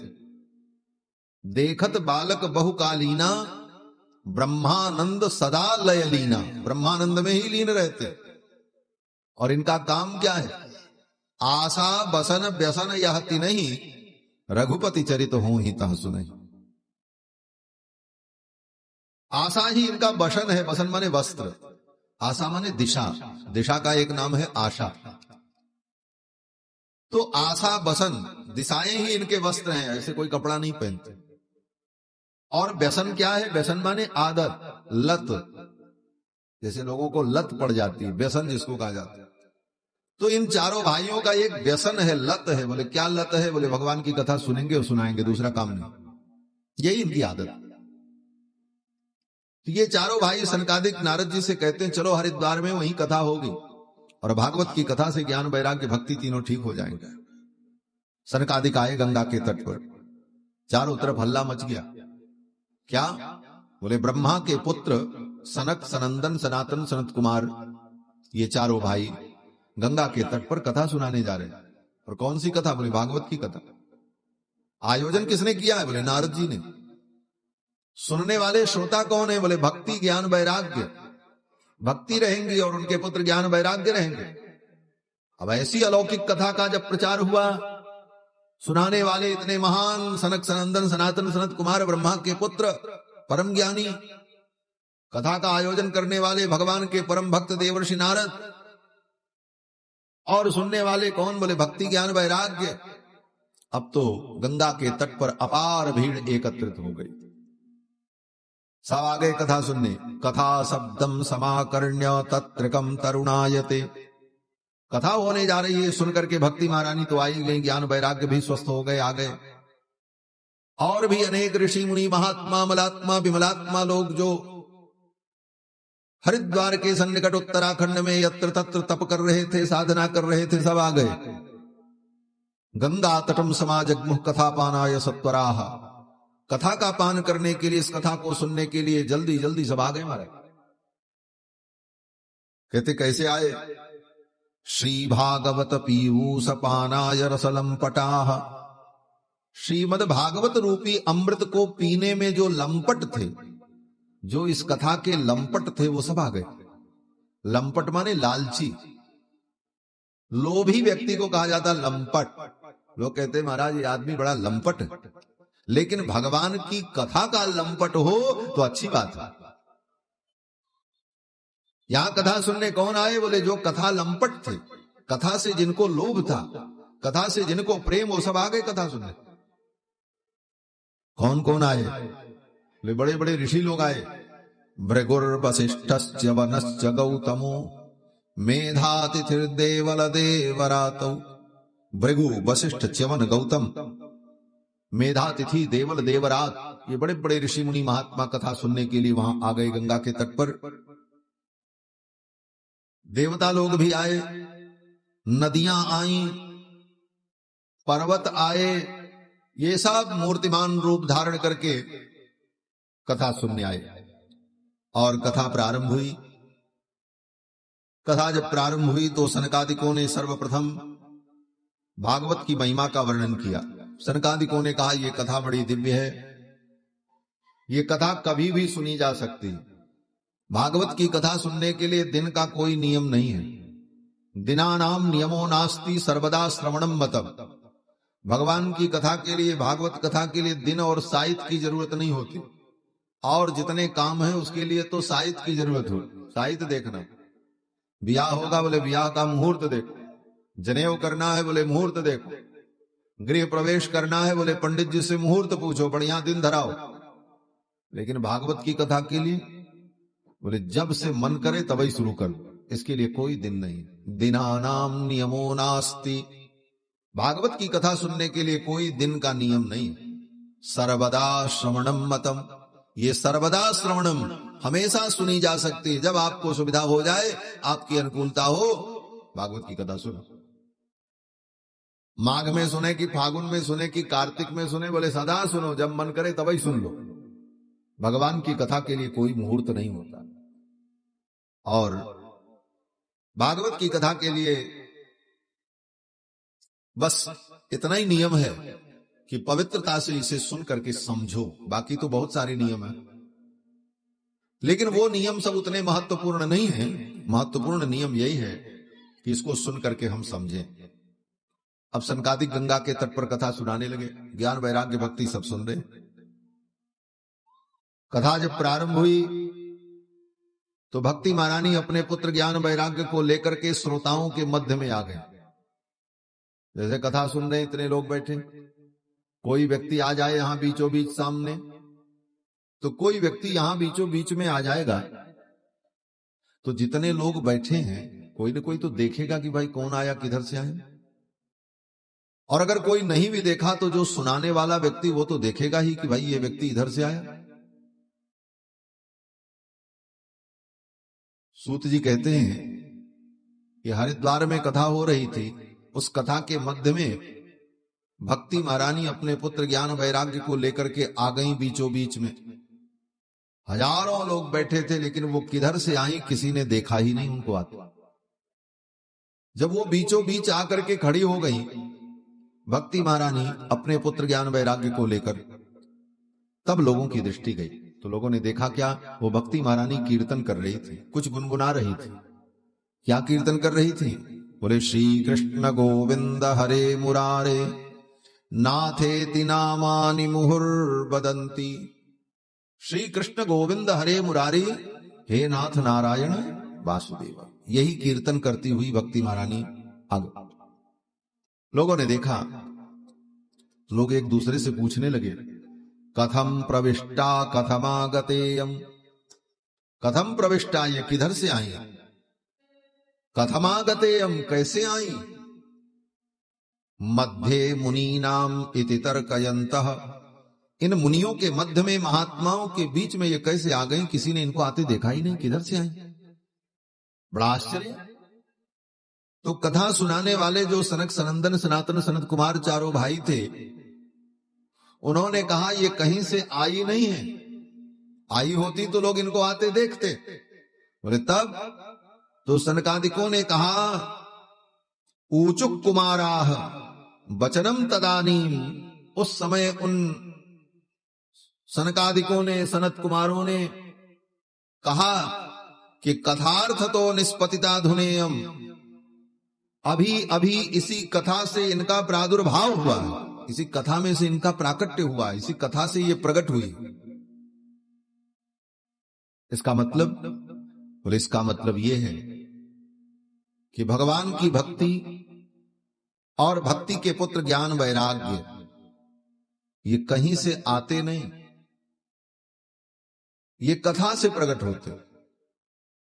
मनुष्य बार बार भगवान की कथा सुनता रहे तो इसी कथा में, कथा सुनते सुनते उनको भक्ति और भक्ति के पुत्र ज्ञान वैराग्य मिल जाता। इसी कथा से ही भक्ति और भक्ति के पुत्र ज्ञान वैराग्य का प्राकट्य होता। लोग कहते हैं महाराज हमको भगवान की भक्ति मिल जाए, तो कहां भक्ति मिलेगी? बोले कथा में आओ, बस भगवान की कथा सुनने का अभ्यास बना लो, सुनते रहेंगे, सुनते रहेंगे। कोई जरूरी नहीं है कि आप पैसा खर्च करके कथा सुने, ऐसा नहीं है कि कथा सुनने के लिए 2-4 लाख रुपए खर्चा करें, भागवत कथा सुने तब होगा। कहीं भी हो रही हो जाके सुन लो, जैसे यहां कथा हो रही है, कोई भी आकर के सुने और सुन करके समझेगा, उसको वही फल मिलेगा, उसका वो कल्याण होगा। और कथाएं होती रहती हैं, कहीं भी जाकर के जहां कथा हो, भगवान की चर्चा हो, वहां हम श्रवण करें। तो भगवान की कथा में जब जीव आता है तो इसी कथा में उसको भक्ति और भक्ति के पुत्र ज्ञान वैराग्य मिल जाते हैं, कहीं और जाने की जरूरत। भक्ति महारानी अपने पुत्र ज्ञान वैराग्य को लेकर के कथा में प्रकट हो गई। सनकादिक कहते हैं ये कथा से ही प्रकट हुई है, कहीं से आई नहीं। अर्थात हमारे जीवन में ज्ञान वैराग्य भक्ति कहीं से आएंगे ऐसी बात नहीं। आप कथा सुनो, इसी कथा में ही ज्ञान वैराग्य भक्ति आपके जीवन में प्रकट हो जाएगा। ज्ञान भी हो जाएगा, भक्ति भी हो जाएगा, वैराग्य भी हो जाएगा। कथा सुनते सुनते मन आपका पवित्र हो जाएगा, संसार की किसी वस्तु में मोह नहीं रहेगा। बार बार कथा सुनते रहोगे तो ज्ञान हृदय में दृढ़ हो जाएगा। भगवान को छोड़ करके इस दुनिया में क्या, लोक परलोक में कहीं भी हमारा कोई नहीं, भगवान ही हमारे हैं, ये ज्ञान दृढ़ हो जाएगा। और भगवान के चरणों में हमें प्रेम करना चाहिए, इसी का नाम तो भक्ति है। भगवान के चरणों में प्रेम, इसी को भक्ति कहते हैं। वो प्रेम प्राप्त हो जाए। पहले भगवान को जाने तबे न प्रेम होगा, बिना जाने किसी से प्रेम थोड़ी होगा। जाने बिन न होई परतीति, बिन परतीति हो ही नहीं प्रीति, और प्रीति बिना नहीं भगत दृढ़ाई, जिम खगेश जल के चिकनाई। तो जब हम जानेंगे तब प्रीति होगी। अब भगवान को जाने कैसे? आप घर में बैठे रहोगे तब थोड़ी भगवान को जान पाओगे। भगवान को जानने के लिए सत्संग में और कथा में आना होगा। कथा में, सत्संग में आकर के ही व्यक्ति भगवान को जानता है, फिर भगवान के चरणों की प्रीति होती है, भक्ति। और कथा में आकर के ही उसे ज्ञान की प्राप्ति होती, कथा में आकर के ही उसका मोह नष्ट होता है और वैराग्य दृढ़ होता है। तो ये भगवान की कथा ज्ञान वैराग्य भक्ति को पुष्ट करने वाली और मनुष्य के जीवन को दिव्य बना देने वाली। भक्ति महारानी जब प्रकट हो गई अपने पुत्र ज्ञान वैराग्य के साथ, तो भक्ति महारानी ने सनक सनंदन सनातन सनत कुमार से कहा कि महाराज मैं तो आपकी कथा में आ गई, लेकिन अब बताओ मैं बैठूं कहां? मेरे लिए कोई आसन आपने लगाया है? आपकी कथा में बड़ी भीड़ है, कहीं बैठने की जगह नहीं है, तिल रखने की भी जगह नहीं, इतने श्रोता बैठे हुए, मैं कहां बैठूं? भक्ति ने सनकादिकों से पूछा, मैं अपने पुत्र ज्ञान वैराग्य को लेकर के कहां बैठूं, कहां जाऊं? आपके यहां तो बड़ी भीड़ है, मैं भी आई हूं, मुझे भी कोई स्थान दो। तो सनकादिकों ने कहा, हे भक्ति महारानी, आप एक काम करो, अपने पुत्र ज्ञान वैराग्य को लेकर ये मेरे जितने कथा श्रोता हैं इनके हृदय में जाके बैठ जाओ, इन श्रोताओं के हृदय में आप बैठ जाओ। और कब तक के लिए? बोले निरंतरम वैष्णव मानसानी। ये जो वैष्णव है, वैष्णव माने भगवान के भक्त, इन भगवत भक्तों के हृदय में जाकर के आप बैठ जाओ सदा के लिए। भक्ति महारानी ने कहा ठीक है, और भक्ति महारानी अपने पुत्र ज्ञान वैराग्य को लेकर उन कथा सुनने वाले भक्तों के हृदय में जाकर के बैठ गई। यही भागवत का फल है। 7 दिन आप भागवत सुनो नियम से और समझते हुए, ऊब करके नहीं महाराज। 5 मिनट बैठे मन नहीं लगा, अब चले। क्यों? बोले गान बजान नहीं हो रहा महाराज, कोई चुटकुला उटकुला नहीं सुना रहे। बोले ये सब चक्कर में मत पड़ो। जैसे क्लास में बच्चा जब जाता है, पहले दिन उसको स्कूल भेजो, 2-4 दिन तो उसका मन नहीं लगता, उसको कुछ समझ में नहीं आता हो क्या रहा है। लेकिन जब वो बार बार जाता है, अनुशासन का पालन करता है, पहले दिन थोड़ी सब कुछ समझ जाता है। विद्यालय में बच्चा जाता है, उसका मन नहीं लगता, उसको समझ में नहीं आता यहाँ क्या हो रहा, क्यों हो रहा, कैसे हो। लेकिन डर है कि हमको जाना है, नहीं जाएंगे तो घर में मार पड़ेगी, और वहां जाने के बाद भी बाहर नहीं निकल सकता, क्लास में उसको बैठे रहना, क्यों टीचर डांटेंगे। तो डर से, भय से जब वो बैठने लगता है, मन तो नहीं लगता, समझ में भी कुछ नहीं आता, लेकिन भय के कारण एक अनुशासन का पालन करते हुए जब वो बैठना शुरू कर देता है, तो धीरे धीरे करते करते उसे जब अभ्यास हो जाता है तो फिर सब समझ में आने लगता है, सारी चीजों को समझ लेता है और सारी प्रक्रिया उसे समझ में आ जाती है, फिर उसी में ढल जाता है। उसी प्रकार कथा भी, पहले दिन व्यक्ति आएगा, कुछ समझ में आएगा, दूसरे दिन ज्यादा आएगा, तीसरे दिन ज्यादा आएगा, फिर सुनते सुनते सुनते सुनते फिर तो सब बातें समझ में आने लगती। कोई ऐसी चीज नहीं है जो आप नहीं समझ सकते, सब समझ सकते। आप ही को समझाने के लिए, लोगों को समझाने के लिए तो है ही है, और किस लिए है इसका प्रयोग। लेकिन ये सब समझ में आएगा जब आप धैर्य पूर्वक बैठे। ये कि अब नहीं, अब चलें, जब मन किया आए, जब मन किया गए, कोई अनुशासन नहीं, कोई नियम नहीं, बोले तब भागवत की कथा केवल फॉर्मेलिटी हो जाएगी। आप आएंगे, निमंत्रण पूरा करके चले जाएंगे, ये कहने को रहेगा कहा हम भागवत में गए थे, उन्होंने निमंत्रण दिया था तो हम गए थे, वो क्या गए थे, बस। आपकी हाजिरी लग जाएगी लेकिन फायदा नहीं होगा। बच्चा स्कूल में जाए और जब तक अटेंडेंस हो उतनी देर रह करके हाजिरी दे करके यस सर करके फिर उसके बाद धीरे से चला हुए तो उसे क्या मिलेगा? तो भागवत की कथा में व्यक्ति आवे और इसे सुने तो ज्ञान वैराग्य भक्ति की उसे प्राप्ति होती है। उसे ज्ञान भी मिलता है, भक्ति भी मिलती, वैराग्य। भक्ति महारानी से नारद जी ने, सनकादिकों ने कहा कि इन भक्तों के हृदय में बैठ जाओ। भक्ति महारानी उन भक्तों के हृदय में जाकर के बैठ गई। आगे एक बड़ा सुंदर उपाख्यान सनकादिक सुनाते हैं। सनकादिक कहते हैं देखो ये भगवान की कथा बड़े बड़े पापियों को भी शुद्ध और पवित्र कर देती है। उदाहरण दिया, तुंगभद्रा नदी के तट पर एक ब्राह्मण थे जिनका नाम था आत्मदेव। बड़े विद्वान थे, वेद शास्त्र पढ़े हुए थे, समाज में उनकी बड़ी प्रतिष्ठा थी, सब कुछ अच्छा था। उनके कोई बेटा नहीं था, धन संपत्ति खूब थी, बेटा नहीं था। किसी दूसरे को देखते थे कि वो अपने बेटे को गोद में लेकर के खिला रहा है, अपने बच्चे को दुलार कर रहा है, तो इनके मन में भी होता कि मेरे भी बेटा होता। और एक दिन इतने दुखी हो गए कि मेरे बेटा नहीं है, मेरा तो जीवन ही बेकार है, और मरने के लिए चल पड़े। संसार की वस्तु की कामनाएं भी व्यक्ति को देख करके ही होती। ये माया आंखों के द्वारा ही हृदय में आती है। हम किसी चीज को देखते हैं, फिर उसमें हमारा मन लगता है, फिर उस वस्तु की चाहत उत्पन्न होती है, फिर उसको प्राप्त करने का हम प्रयास करते हैं, प्राप्त करने में श्रम और ऊर्जा का नाश करते हैं, और जब वो वस्तु हमें प्राप्त नहीं होती तब हमें क्रोध आता है, और फिर वह क्रोध किसी दूसरों पर आता है, जिस पर क्रोध आता है उससे विद्वेष और बैर हो जाता है, फिर ऐसे ही सब उपद्रव बढ़ते चले जाते हैं। उपद्रव के बढ़ने का यही क्रम होता है। पहले कोई वस्तु दिखती है, फिर उसकी चाहत पैदा होती है, फिर प्रयास शुरू होता है, फिर प्रयास में थोड़ी सफलता थोड़ी असफलता, फिर उसके कारण काम क्रोध सब विकार सब पैदा हुए, उपद्रव विरोध, ये सब संसार का प्रपंच विस्तार होने लगता है। सब कुछ ठीक था। आत्मदेव ब्राह्मण को लगा कि हमारे भी बेटा, अब बेटा कैसे हो, प्रारब्ध में नहीं है, तुम्हारे जीवन में नहीं है तो संतोष करो, भगवान का भजन करो। लेकिन अब बेटा नहीं है, इससे बड़े दुखी हुए। एक दिन तो इतने दुखी हो गए कि उन्होंने निर्णय किया मर जाएं जाकर के, आत्महत्या कर लें। ये आत्महत्या करने की इच्छा क्यों होती है? बोले जो व्यक्ति इस संसार को ही सत्य मान लेता है और संसार की उपलब्धियों को सत्य और यहाँ के नुकसान को सत्य मान लेता है, वही व्यक्ति यहाँ के नुकसान से और उपलब्धि से सुखी और दुखी होता है। सच पूछो तो संसार की कोई भी उपलब्धि और नुकसान, इसका कोई मूल्य नहीं। इस दुनिया में बहुत कुछ तुम्हें मिल जाए फिर भी उसका कोई मतलब नहीं, क्योंकि वो तुम्हारा है ही नहीं। और सब तुम्हारा छूट जाए तब भी कोई नुकसान नहीं, क्योंकि कुछ तुम्हारा है ही नहीं। सच्चाई यही।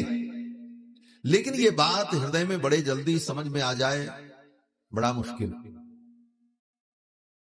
संसार की उपलब्धि हानि लाभ दोनों मूल्यहीन है, इसका कोई मूल्य नहीं। लेकिन उसी के कारण हम दुखी होकर आत्महत्या कर ले, हमारा इतना बड़ा नुकसान हो गया, ये छूट गया। बोले तुम्हारा था क्या कि नुकसान क्या? लेकिन अज्ञान के कारण फिर व्यक्ति अपने को संभाल नहीं पाता और सोचता अब तो मर जाएं। ये सब केवल मानसिक क्लेश के कारण। आत्मदेव ब्राह्मण भी सोचने लगे मेरे बेटा नहीं, संसार क्या कहेगा, निर्वंश है तो ऐसा है। अब संसार की चिंता हो गई, संसार क्या कहेगा। अरे संसार क्या कहेगा, जो कहने वाले वो भी तो मर के एक दिन दुनिया से चले जाएंगे, कौन किसको कहेगा। लेकिन इन सब बातों को न सोच करके उनको ये दुनिया का व्यवहार ही सत्य दिखा और उनको लगा कि हमारे बेटा नहीं है तो मैं बहुत बेकार हूं, बहुत दुखी हूं, समाज में कैसे जीऊं। ये सब सारी बातें सोच करके आत्मदेव ब्राह्मण मरने के लिए चल पड़े। मर जाए, कायर व्यक्ति ऐसा ही करता। आत्मदेव ब्राह्मण मरने के लिए चल पड़े, आत्महत्या करने जा रहे थे। रास्ते में उधर से एक महात्मा आ रहे थे, वो इनके मित्र थे, परिचित थे। सन्यासी थे। उन सन्यासी महात्मा ने पूछा, आत्मदेव कहां जा रहे हो? आत्मदेव ने कहा, मरने जा रहे हैं। बोले, क्यों मरना चाहते हो? इतना सुंदर जीवन मिला है, जब तक सांस है तब तक भगवान का भजन करो, इससे बढ़िया अवसर कहां मिलेगा? और मरना तो है, जब भगवान, जीवन भगवान ने दिया है, मृत्यु भी भगवान देंगे। अपनी इच्छा से हम दुनिया में पैदा नहीं हुए तो अपनी इच्छा से मरेंगे भी नहीं। इसलिए जो व्यक्ति अपनी इच्छा से मरना चाहता है उसको आत्महत्या का पाप लगता है। भाई, अपनी इच्छा से तो आप दुनिया में नहीं पैदा हुए। पैदा होते समय आपको पता था कि हम पैदा हो रहे हैं? आपने भगवान को कोई एप्लीकेशन दिया था कि हम फला जगह पैदा हो जाए, हमको भेज दीजिए? कोई आपको पूर्व जानकारी दी गई थी? कोई सूचना नहीं थी। बाद में जब बड़े हुए तब समझ में आया कि हम कौन है, आदमी है। इस दुनिया में रहते तब दुनिया समझ में पता ही नहीं था। तो जब अपनी इच्छा से इस दुनिया में हम पैदा नहीं हुए तो अपनी इच्छा से मरेंगे कैसे? हमें क्या अधिकार कि हम मरे? जिसने पैदा किया है वो जब समय आएगा तो मारेगा। अपनी इच्छा से कोई मरना चाहे तो पाप करेगा, आत्महत्या का पाप लग जाए। इसीलिए आत्महत्या को पाप माना जाता है। सन्यासी ने कहा आत्मदेव से, ब्राह्मण, ये मरने का संकल्प तुम त्याग दो, जीवन मिला, भजन करो। आत्मदेव ने कहा, मेरे कोई बेटा नहीं है, मैं मर जाना चाहता हूं। सन्यासी ने कहा, अरे छोड़ो ये सब बातें, ये पुत्र का मोह छोड़ो और भजन करो। विवेक के द्वारा, ज्ञान के द्वारा इस अज्ञान को तुम नष्ट करो। और मुंचा ज्ञानम प्रजारूपम, मेरे बेटा नहीं है, बेटा हो जाएगा तो मैं सुखी हो जाऊंगा, ये तुम्हारा अज्ञान है। मुंचा ज्ञानम, इस अज्ञान को तुम छोड़ो। बलिष्ठा कर्मणो गति, कर्म की गति बड़ी बलवान है। तुम्हारा जीवन इसी प्रकार का मिला है तो इसी प्रकार जी लो। हर चीज तुम्हारी इच्छा से हो जाए ये कोई जरूरी नहीं। इस दुनिया में सब कुछ हमारे मन के अनुकूल हो ये कभी संभव नहीं। बड़े बड़े राजा महाराजाओं की सारी इच्छाएं इस दुनिया में कभी पूरी नहीं हुई, हमारी आपकी क्या पूरी होगी? इसलिए इच्छाओं को समाप्त करना ही बुद्धिमानी है। इच्छाओं को पूरा कर लेने से हम सुखी होंगे, ये सत्य नहीं है। सत्य तो ये है कि हमारी इच्छाएं ही खत्म हो, क्योंकि ये इच्छाएं ही हमें दुख देती रहती। आज ये कल वो, पैदल चल रहे हैं, इच्छा होती साइकिल हो जाती, साइकिल हो गई, बड़ा मजा आया, लेकिन 10 दिन बाद लगा इसमें तो मेहनत है। मोटरसाइकिल होती तो केवल स्टार्ट ही करना पड़ता, चलाना नहीं पड़ता। दूसरी इच्छा पैदा, मोटरसाइकिल आ गई, बड़ा मजा आया, तो बहुत अच्छी है, लेकिन बरसात में भीज गए, गर्मी में गए, धूप लगी, बोले ये तो बेकार। अगर 4 व्हीलर होती तो न धूप लगती न पानी पड़ता, तब मजा आता। फिर उसमें फिर 4 व्हीलर आने के बाद बोले अच्छा अब तो एसी वाली आती तब होती। तो इच्छाएं अनंत हैं, इच्छाएं कभी समाप्त नहीं होती। आपकी जितनी चीजें हैं, वस्तुएं हैं, उतने में ही हम संतुष्ट रह लें, उसी में हम संतुष्ट रहें, यही सुखी होने का साधन है। आत्मदेव ब्राह्मण को बड़ा दुख लगा, मैं मर जाऊं, मेरे बेटा नहीं। सन्यासी जी ने समझाया, बलिष्ठा कर्मणो गति, कर्म की गति बड़ी बलवान है। तुम्हारे प्रारब्ध में पुत्र नहीं लिखा, इसलिए संतोष करो, भजन करो। आत्मदेव ने कहा, मैं पुत्र के बिना नहीं जी सकता। अज्ञानी प्राणी तो अज्ञानी ही होता है। जब वो उससे संसार की कोई वस्तु की कामना व्याप्त कर जाए तो अज्ञान इतना हो जाता है कि सब पढ़ा लिखा उसका बेकार हो जाता है। पढ़ लिख करके, जान समझ करके भी वो सही मार्ग तय नहीं कर पाता। अंत में सन्यासी जी ने कहा, देखो ब्राह्मण, तुम्हारे मस्तिष्क की रेखाओं को देख करके मैंने जान लिया, इस जन्म में क्या 7 जन्म तक अभी तुमको पुत्र नहीं प्राप्त होगा। तुम्हारे प्रारब्ध ऐसे, तुम्हारे कर्म ऐसे। 7 जन्मावधि पुत्रो नैवच नैवच, 7 जन्मों तक तुम्हें अभी पुत्र प्राप्त नहीं होगा, ये तुम्हारा प्रारब्ध। ऐसी तुम्हारी कर्म की स्थिति। उस सन्यासी के कहने पर आत्मदेव ब्राह्मण तो रो पड़े, बोले 7 जन्म तक हमें बेटा नहीं होगा, अब तो मैं यहीं मरूंगा। अब मरने के लिए नदी और कुआं में भी नहीं जाऊंगा। आत्महत्या करने जा रहे थे, बोले अब कहीं नहीं जाएंगे, अब यहीं मरेंगे। और उसी सन्यासी के सामने आत्मदेव ब्राह्मण अपना सिर पटकने लगे, मैं मर जाऊंगा। हम सुख चाहते हैं, लेकिन सुख आएगा कहां से? बोले कर्मों का फल है। हम कर्म नहीं करना चाहते और कर्म का फल चाहते हैं, कहां से मिलेगा? पुत्र, परिवार, धन, संपत्ति, ऐश्वर्य, कीर्ति जो संसार में मिलती है, ये भी किसी न किसी जन्म के कर्मों का ही फल होता है। जितना किया है उसका मिल रहा है, आज जो कर रहे हो उसका फल आगे मिलेगा। इसीलिए केवल कर्म में मन लगाना चाहिए। कर्म में मन लगा रहेगा तो समय आने पर फल जरूर मिलेगा, लेकिन ये सोचो कि हम जब चाहें तब फल हमको मिल जाए और हमारे हिसाब से मिल जाए, बोले ऐसा नहीं होगा। इसीलिए गीता में भगवान श्री कृष्ण ने कहा कि कर्मण्येवाधिकारस्ते मा फलेषु कदाचन। अर्जुन,